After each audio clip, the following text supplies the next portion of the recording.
Hello नमस्ते सबैजनालाई म इन्जिनियर वीरेन्द्र रोकाया। आज चाहिँ हामी फिजिक्सको न्युटन्स ल अफ मोसनको न्युटन ल अफ मोसन भन्ने च्याप्टरको बेलुनसँग रिलेटेड क्वेसन्स चाहिँ हामी सी र तपाईँहरूको आइओई एप्लाइडमा सोध्ने एउटा क्वेसन, त्यो टाइपको क्वेसनलाई चाहिँ कसरी सल्भ गर्ने भन्ने कुरा हेर्दैछौँ। यहाँ क्वेसन चाहिँ के रहेको छ भन्दाखेरि क्वेसनले के भनेको छ भने a balloon is descending at a constant acceleration a, the mass of balloon is capital M, when a mass small m is released from the balloon, it starts rising with the same acceleration a. Assuming that the volume does not change when the mass is released, what is the value of m small m divided by capital M? यो ratio चाहिँ कति हुन्छ भनेर हामीलाई सोधेको छ। हो, यसलाई सोलुसन कसरी गर्ने भन्दाखेरि यसलाई सोलुसन कसरी गर्ने भन्ने कुरा हो भने यसको सोलुसनमा हामीले कुरा गर्दा यसको हामीले अब पहिला चाहिँ फ्री बडी डायग्राम बनाउन जान्नुपर्छ। पहिला फ्री बडी डायग्राम बनाउन जान्नु पर्यो। फ्री बडी डायग्रामको कुरा गर्ने हो भने सपोज मानौ यो तिमीहरूको ब्यालुन छ, यो बेलुनको इनिशियली मास कति दिएको छ त क्यापिटल एम दिएको छ। हो, यो बेलुनको इनिशियल मास दिएको छ हामीलाई क्यापिटल एम। हो, क्यापिटल एम दिएको छ। अब यहाँनिर हामीलाई के थाहा छ भने यसको weight W equal to capital MG भन्ने चिज हाम्रो डाउनवर्ड लाग्छ भन्ने कुरा थाहा छ। अनि योसँग रिलेटेड हाम्रो यसलाई ब्यालेन्स गर्नलाई के गर्नु पर्यो, रियाक्सन हाम्रो कता लाग्नु पर्यो त अपवर्ड डाइरेक्सनमा रियाक्सन लाग्नु पर्यो। हो, यति कुरा गर्दै गर्दाखेरि यहाँनिर के भनेको छ भने descending at a constant acceleration a भनेको यो बेलुन यति यो कन्डिसनमा हुँदाखेरि चाहिँ डिसेन्ड भइरहेछ भनेको तल आइरहेछ, यसको मोसन चाहिँ डाउनवर्ड छ भन्नुको अर्थ यसको एक्सेलरेसनको डिरेक्सन चाहिँ डाउनवर्ड हुने भयो भन्ने कुरा हो। यो हाम्रो फर्स्ट केस हैन। अब त्यसपछि सेकेन्ड केसमा के भनेको छ भने यसबाट चाहिँ यो स्मल एम भन्ने मास निकाल्दाखेरि भनेको मतलब के हो त भन्दाखेरि यो बेलुन जुन सुरुमा तिमीहरूको क्यापिटल एम थियो, एमबाट चाहिँ अब के गर्यो स्मल एम भन्ने मास बाहिर निकाल्यो। स्मल एम भन्ने मास बाहिर निकाल्यो भन्ने बित्तिकै यहाँ हाम्रो वेट त त्यही हुने भयो, हाम्रो एम माइनस एम इन्टु जी नै हुने भयो। अनि यो केसमा रियाक्सन आर नै हुने भयो। हो, तर यो केस गरिसकेपछि चाहिँ के भनेको छ भने बेलुन स्टार्ट्स राइजिङ भनेको छ। हो, बेलुन स्टार्ट्स राइजिङ भनेको छ भने बेलुन चाहिँ कहाँ जाने भयो त माथि जाने भयो भन्दाखेरि यो कन्डिसनमा चाहिँ हाम्रो के हुने भयो त एक्सेलरेसनको डिरेक्सन चाहिँ अपवर्ड हुने भयो भन्ने कुरा भयो है।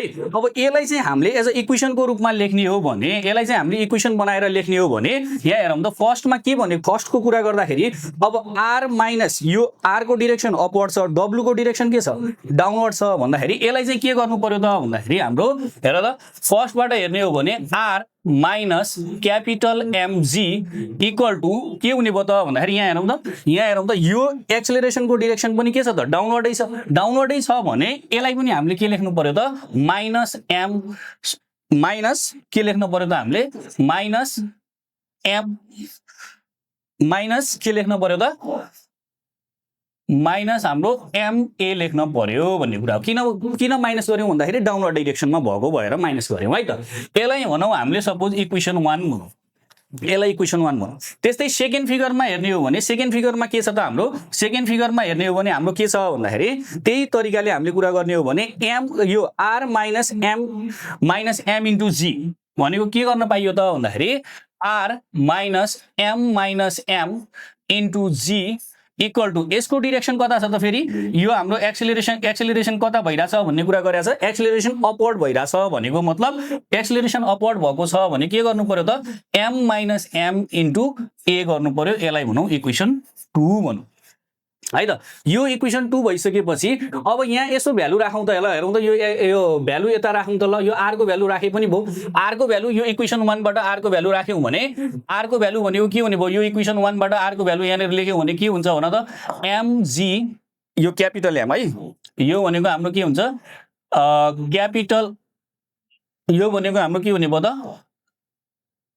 Capital M G minus capital M A हुने भयो हैन आर को भ्यालु। हो, यो भ्यालुलाई यहाँ राखौँ त और हाम्रो के हुने भयो त भन्दाखेरि M G minus capital M into A minus यहाँनिर हाम्रो M minus M into G equal to M minus M into के छ त ए छ भन्ने कुरा भयो है त।